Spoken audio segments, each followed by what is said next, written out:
Italian designer suit पहना हुआ था, जिसके अंदर उसने एक वाइट कलर की शर्ट पहनी थी। एक भी रिंकल नजर नहीं आ रही थी उसके कपड़ों पर। उसने शर्ट के ऊपर एक ब्लैक कलर की टाई बांध रखी थी और शर्ट के कफलिंग्स में डायमंड के कफलिंग्स लगे हुए थे। उसकी हाइट लगभग 6 फीट, वाइटिश रंग, किलिंग लुक वाली आंखें और शार्प जॉ लाइन। उसकी ओवरऑल पर्सनालिटी काफी इंप्रेसिव थी। उसके साइड में चल रहे शख्स के हाथ में एक लैपटॉप बैग था। वो शख्स चलकर उस बिल्डिंग के अंदर आ गया और उसके पीछे पीछे उसके 2 बॉडीगार्ड्स चल रहे थे।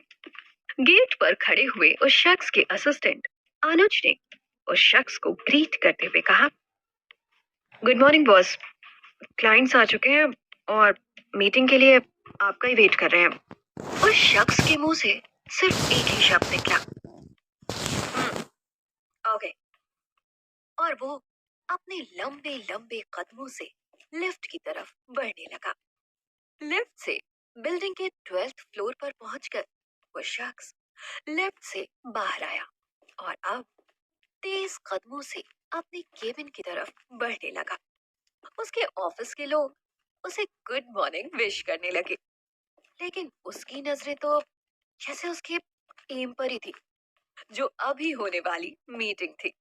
वो सीधे अपने केबिन की तरफ बढ़ा। केबिन में बैठे क्लाइंट्स ने हाथ मिलाते हुए अपनी डीप आवाज में कहा, हेलो मिस्टर वालिया, हम लोग आपका ही वेट कर रहे थे। इस शख्स का नाम है एकांश वालिया। एकांश ने चेयर पर अपनी जगह लेते हुए कहा, let's don't waste time and start the meeting. Ekansh अब मीटिंग में बिजी हो चुका था। मीटिंग के दौरान एकांश का फोन बजा। बीच में एकांश की मीटिंग को डिस्टर्ब करने की हिम्मत सिर्फ एक ही शख्स की हो सकती थी, और वो थी एकांश की भतीजी श्रेया वालिया। श्रेया अभी सिर्फ 3 साल की थी। असल में श्रेया कुछ बोल नहीं पाती थी, लेकिन उसकी नैनी ने एकांश को फोन किया था। नैनी ने घबराते हुए एकांश से कहा, सर, श्रेया बेटी खाना नहीं खा रही है, वो काफी ज्यादा उदास है, अब मैं क्या करूं? एकांश ने श्रेया की नैनी को सिर्फ एक ही जवाब दिया, leave this job right away. और उसने गुस्से में फोन रख दिया। जिसके बाद एकांश ने अपने घर की केयर टेकर सुनीता जी को फोन लगाया। हेलो सुनीता जी, आप प्लीज श्रेया को खाना खिला दीजिए और नई नानी के लिए इंटरव्यूज अलाइन कीजिए। अगर वो अभी भी खाना नहीं खा रही है तो मुझे बताएगा, मैं खुद आकर उसे खाना खिलाऊंगा।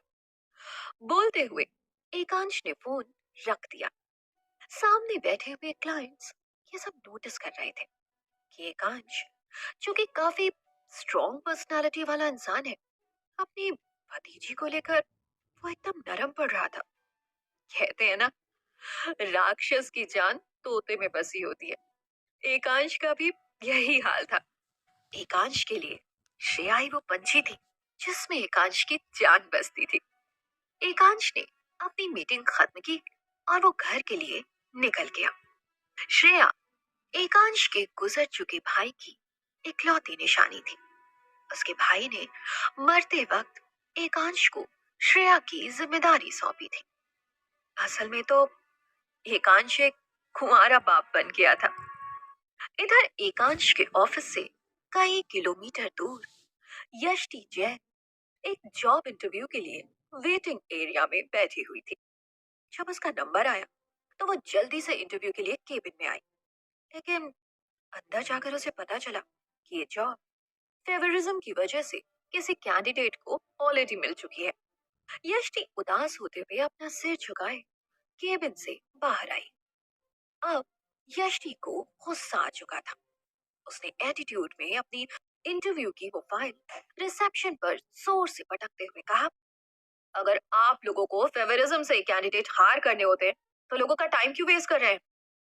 Better call selected candidates only. इतना कहते हुए यष्टि उस कंपनी से बाहर निकल आई।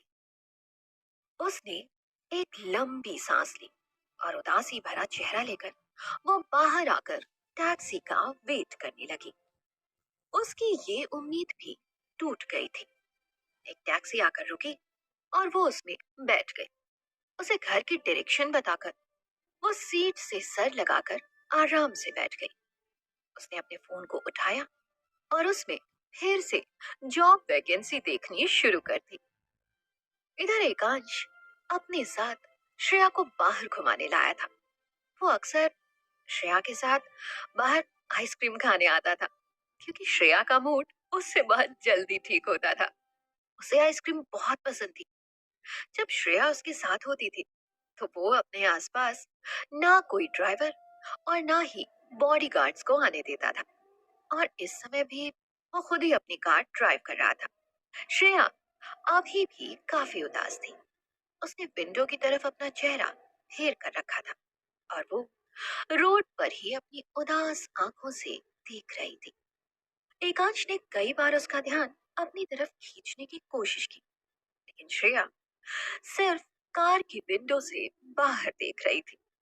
रेड लाइट पर जब एकांश ग्रीन सिग्नल होने का वेट कर रहा था, तब यष्टि की टैक्सी एकांश की कार के एकदम साइड में आकर रुक गई।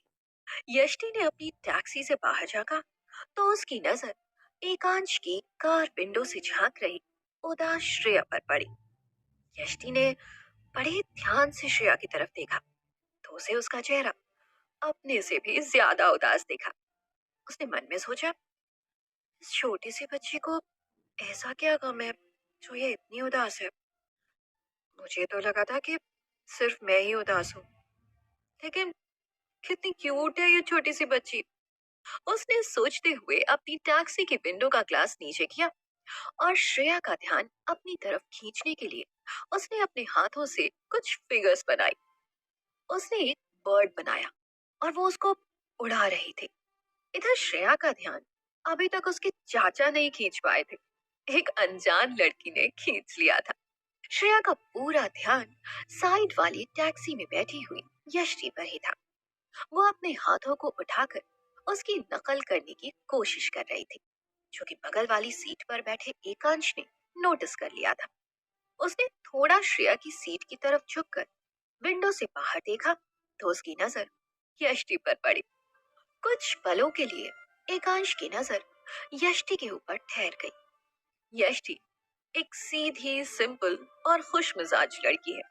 उसका रंग गोरा, लंबी पलकों से ढकी हुई बड़ी बड़ी आंखें, गुलाब की पंखड़ियों जैसे होंठ, खूबसूरत सिल्की बाल और अच्छी खासी 5 फीट 8 इंच की हाइट।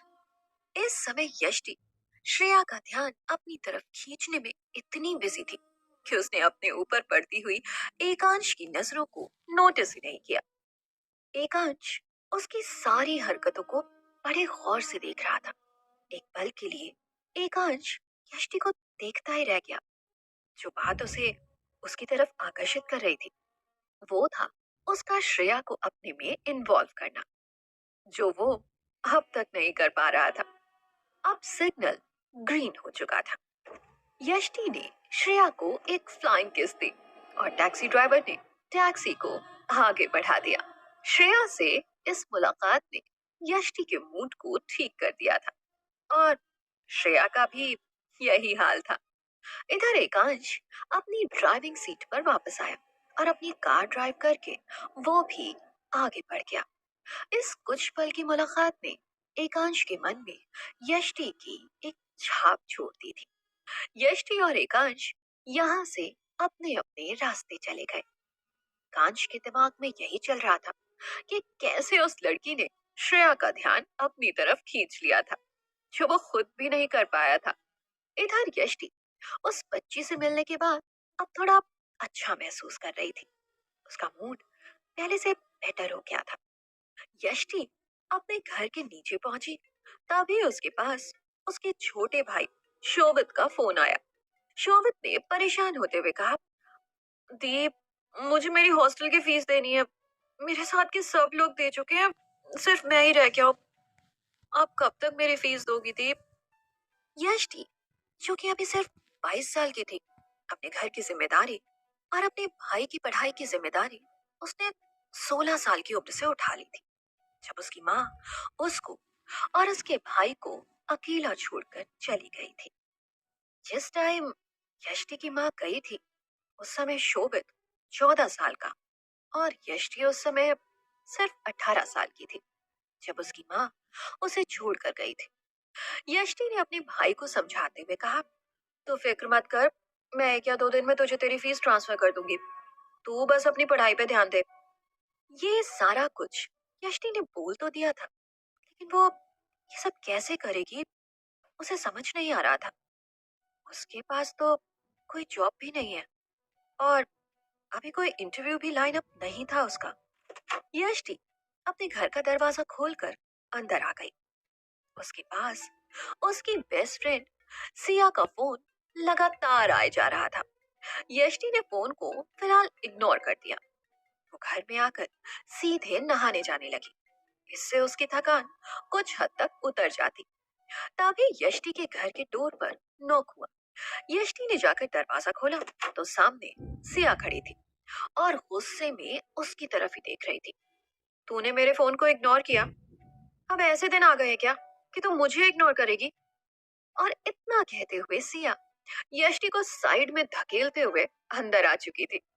यष्टि के चेहरे पर परेशानी साफ दिखाई दे रही थी। उसने परेशान होते हुए कहा, यार सिया, ऐसी कोई बात नहीं है, मैं कुछ परेशान थी, बस इसलिए नहीं उठाया तेरा फोन। यष्टि जो कह रही थी वो उसके चेहरे पर भी दिखाई दे रहा था। सिया ने आगे बढ़कर उसे गले लगाया और कहा, तू जानती है ना, मुझे तुझे ऐसे देखना अच्छा नहीं लगता। वैसे मैं तेरे लिए एक गुड न्यूज लाई थी। यष्टि ने बुझी हुई आवाज में कहा, क्या ही हो सकता है, अब बता ना, क्या गुड न्यूज है? सिया वहां से सीधे सोफे की तरफ बढ़ गई और उसने यष्टि से कहा, यार पहले बैठने तो दो मुझे, तेरा बस चलता ना तो मुझे अंदर ही नहीं आने देती। यष्टि ने थोड़ा खींचते हुए कहा, यार सिया, अब तो बता दे क्या बात है, अरसा हो गया कुछ अच्छा सुने हुए मुझे। सिया ने अब यष्टि को ज्यादा परेशान नहीं किया। उसने बताना शुरू किया, तू मेरी मौसी को जानती है ना, उनकी भाभी ने उन्हें बताया कि उनके बॉस अपनी बच्ची के लिए एक नैनी ढूंढ रहे हैं, अच्छी जॉब है, सच में। यष्टि ने मुंह बनाते हुए कहा, तो मैंने साइंस से ग्रेजुएशन नैनी बनने के लिए की है क्या? इस पर सिया ने जवाब दिया, यार कभी कभी कुछ काम मजबूरी में भी करने पड़ते हैं, एक बार तो सैलरी सुनेगी ना तो अपनी सारी साइंस भूल जाएगी। यष्टि ने मुंह बनाते हुए कहा, कितनी होगी? ज्यादा से ज्यादा 20,000 या 25,000। सिया ने आंखें चौड़ी करते हुए कहा, यार पूरे 3 लाख है। ये बात सुनकर यष्टि ने कहा, जरूर, साल के होंगे ना? सिया का इस पर फौरन जवाब आया, महीने के हैं यार, इससे बेस्ट क्या होगा एक बच्ची को संभालने के लिए। यष्टि सुनकर हैरान थी। सिया ने यष्टि से कहा, अगर तू कहे तो मैं करूं अपनी मौसी से तेरे लिए बात, अगर वो सिफारिश करेंगी तो जॉब मिलने में आसानी हो जाएगी। यष्टि को आज दिन वाली बात याद थी, जब जॉब किसी को सिफारिश पर मिल गई थी। उसने सिया से मना करते हुए कहा, नहीं यार, मुझे सिफारिश से जॉब नहीं चाहिए, तू मुझे बस इंटरव्यू की टाइमिंग और एड्रेस बता दे, मैं खुद ही जाऊंगी इंटरव्यू फेस करने। सिया ने थोड़े गुस्से में यष्टि से कहा, यार तू और तेरे आदर्श, आजकल ये सब इतना ज्यादा कोई नहीं सोचता। यष्टि ने हल्की सी स्माइल देते हुए कहा, यार तू मुझे लेक्चर मत दे, तुझे पता है कि मैं ऐसी हूँ, तो एक काम कर, बालकनी में मेरा इंतजार कर, मैं अभी आती हूँ, दोनों के लिए गर्मा गर्म कॉफी बनाकर। इतना कहते हुए यष्टि वहां से अंदर रूम में आ गई।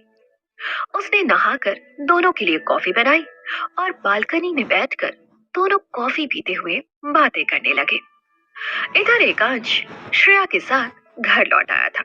उसने सुनीता जी से कहा कि वो उसे सुला दे और खुद वो अपने रूम में चला गया। एकांश श्रेया को बाहर से खाना खिलाकर लाया था। एकांश ने जाकर सीधे शार लिया और अपना नाइट